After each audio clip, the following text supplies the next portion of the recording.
All right, hey guys, Jason here. We're up here at J.C. Lewis Ford, and we're looking at some of the trucks up here, and we are going to be talking today about my predictions for 2026 for Ford. My personal thoughts, what's going to happen with them. I just did this for Chevy. Thought I was going to do all the brands in one video, but Chevy took too long, so we're kind of breaking it up here. But what do I expect to happen for Ford? In my opinion, for 2026, what can we see happen? Well, Ford, for me, for 2026 is all about Super Duty. Okay, this is a world they're in. It is going to be two vehicles. It is going to be a Super Duty and a Ranger are the only thing that matters. Wow, somebody parked that one pretty close. Look at that. Oh, he hit. That's a good look for a brand new truck right there. How about that? Yeah, buy that one. He actually literally hit the pole with a porter that parked that. How funny. The stuff you see is, oh my God, he hit it pretty good too. And he left it there. Yeah, make sure you buy that one. But interestingly, what I'm getting at here is I believe that the Super Duties is Ford's only good priced vehicle they have truck-wise. Super Duty is still doing well, and only in the gasser. The diesel's ridiculously expensive, but we got quite a few of them here. Super Duties in here. Super Duties lined up here. And they got a couple of Tremors, but Ford seems to push the diesels really hard in the higher trims, which is a problem. You can almost never find a gasser on a lot, at least by me. They're always the diesels, okay? You got the standard output, high output diesels, and they pump these things out and everything. There's a Tremor version right there with the factory winch. Look at how beautiful this truck is right here. Love the integrated factory winch on this and how they did it. Okay, very nicely done. Love that setup on here. Love it, but it is a diesel, okay? You don't need a Tremor diesel. It doesn't need to be a diesel Tremor. And $100,000, you can kiss my rear end. And this is a 2025, not even a 2026. So, like I said, Ford makes some pretty big mistakes, and they're gonna pay for it in 2026. However, on the catalog, you can do some pretty good deals. Here's a King Ranch right here. F-250 King Ranch, high output, fit my face through there, $100,000, kiss my rear end. I don't know who you are or what you're thinking, but get over yourself is my attitude. And this is the problem with Ford, what we have going on here. Look at right here. Super Duty FX4, beautiful truck, nice setup. I like the steps on here, high output on here, Platinum Edition, $101,000, kiss my rear end. This is what I'm getting at. They're overdone, okay? But you can still order some. You can get a Tremor like that one that we see with that winch on there. You can get that still for mid-$60,000 range. You can get that in the mid-60s with a 7.3 gasser on an XLT Tremor for 2026, and you could be very good. So that is, in my opinion, that's where the beauty of this Ford world in 2026 is. The Maverick is overpriced. Okay, the music they're playing to that speaker is horrible, absolutely horrible.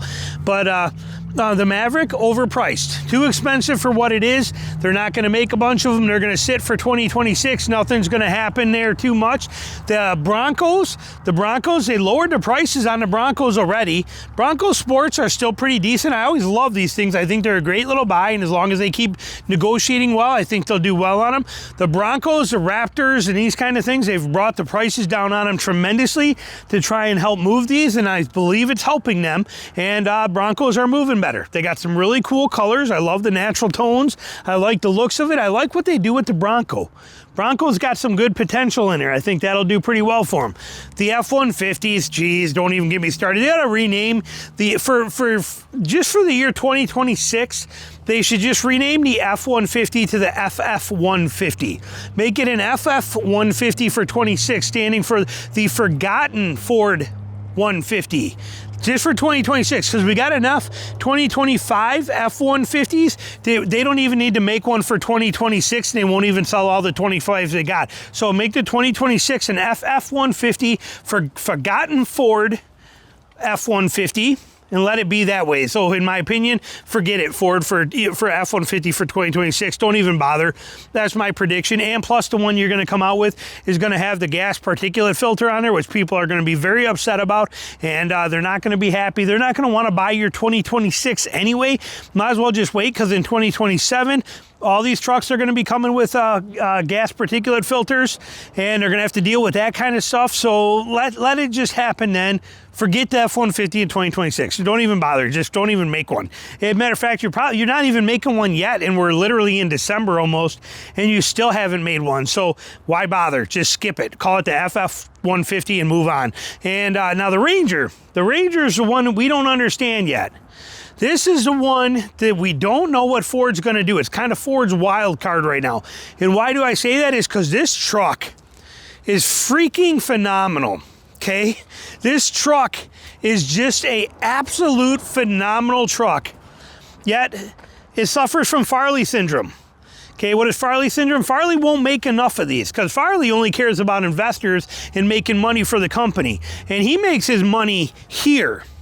And these super highly overpriced, ridiculously expensive F-150s. These are what Ford makes money on. Ford does not make much money on a mid-size Ranger at all. Okay, they also make a ton of money on their highly, highly overpriced little Mavericks. Okay, they make a fortune on those. So that's where their world is. But when it comes to these, they don't make much money on them. So guess what? Farley says, don't make a bunch of them. We don't need a bunch. Okay, yeah, we make it, we offer it, we put a couple of them out, but they don't need a bunch of them there. We don't need to sell those. We need to push people from here into there. Well, my prediction for 2026, which is nobody's going here, okay, especially for 2026, because that's a FF-150 forgotten. They'll go with the 25s, and they'll buy these, because that's what's available. But it puts this Ranger in a unique spot, where since this Ranger has been out, it's not really been available. Okay, suffered from Maverick syndrome when Maverick came out. Well, now is an opportunity for these to shine. You take this truck right here, an XLT, four-wheel drive, FX4 Ranger. This is a beautiful truck, a perfect trim level, simple yet functional and very well done. I'd actually rather be an STX on an XL basis, but we will take this. A $46,000 price, and this has got the 2.7 EcoBoost in there. This is the same motor that is in 90% of these F-150 full-size trucks is in this truck right here. This is a little rocket ship of a bomb and built well and designed well. Rear locker, great setup, great function, great capability, amazing payload, amazing towing capacity, great interior space.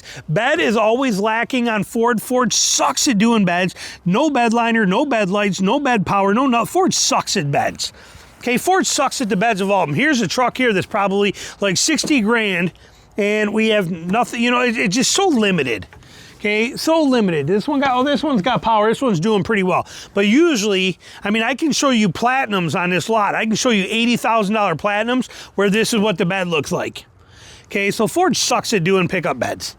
So that's normal. But this truck itself, this Ranger, is a pretty dang solid truck.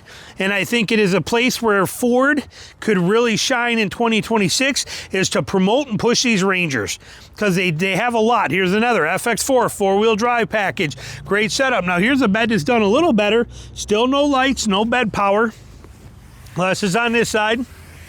Nope, no bed power, just a bed liner. Like I said, Ford sucks at doing truck beds, but at least, like I said, this truck has got the potential. I love the integrated bumper step that's on some of these. You can see here's one without on an FX4. Here's one with on an FX4. It is an option. I believe the option, I think we looked it up once before, and it's something right on the borderline of astronomical as far as the cost for it. Let's see what they charge us for it here. Let's see. Looking at it, that's the floor liners, running boards, and integrated box step, $215. So not too bad. Actually, not too bad. That's not horrible. I'd pay $215 for that bed step to be integrated into that bumper. I would do that all day long. I don't think that's bad at all. So, but I think Ranger is where Ford could actually pull itself together and do pretty well this year. But I think this is going to be an eye-opening year for Ford, where they learned that their tactics do not work. Tavares tried this stuff a couple of years ago, and he failed, and he was outed for it. He sunk Ram and Jeep by playing these games. Farley is doing the exact same thing with Ford that Tavares did with them then. Hey, you're good, how are you? And Farley's doing the same thing with Ford right now. It is going to sink them and cause all kinds of problems. That is my opinion. Farley will single-handedly, like Tavares did, destroy Ford Motor Company. Since he has been in the last 4 years, they have led the way in recalls, in multiples. They broke new records every single year with recalls. Now, they have more recalls this year than any company has ever had in history. And they have doubled it. They will almost have doubled the highest level of recalls ever done before. It's insane what Ford has done, what Farley has done with Ford. So I don't think they're going to do very well in 2026. That's my prediction. I think people are going to be like, enough. I'm fed up. You can't even sell a 25. Your prices on them are ridiculous. You won't even make a 2026. I think people are going to have enough of Ford. They're going to be done with it. I think this year is the one where Ford's just going to get smacked right in the face and have to deal with the consequences. Their saving grace: make more gas versions of the Super Duty and hope to God they sell, and start pumping out some freaking Rangers and putting them on a lot so maybe they can sell some of those as well too. That's my prediction. F-150, take the loss on the 25s you got. Don't even bother making a 2026. Grow up, learn from your mistakes, and make 2027 a better year. That's my assumption. So let me know what your thoughts are. Questions, comments, put them below. Thanks for watching.